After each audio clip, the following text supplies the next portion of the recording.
আসসালামু আলাইকুম, welcome to Setu's cooking. আজকে আমি আপনাদের সাথে শেয়ার করব easy and healthy chicken sandwich recipe.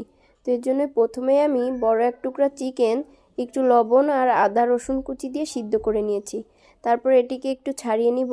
তারপর আমি এর মধ্যে দিয়ে দিব পেঁয়াজ কুচি, গাজর কুচি, শসা কুচি, 2টা মরিচ কুচি আর কয়েকটা ধনিয়ার পাতা কুচি।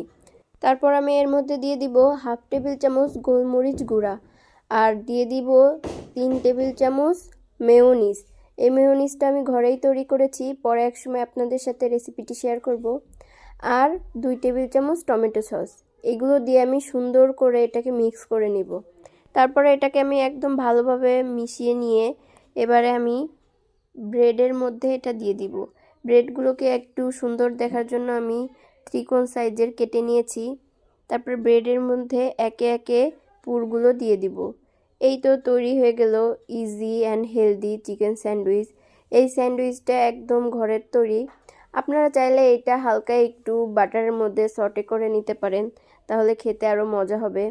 আমাদের চিকেন স্যান্ডউইচ রেডি হয়ে গিয়েছে। আপনারা এটা হালকা একটু ওভেনে বা একটা প্যানে গরম করে নিতে পারেন। এই তো তৈরি হয়ে গেছে চিকেন স্যান্ডউইচ। এভাবে আপনারা ঘরে তৈরি করে খেতে পারবেন খুব সহজে। আল্লাহ হাফেজ।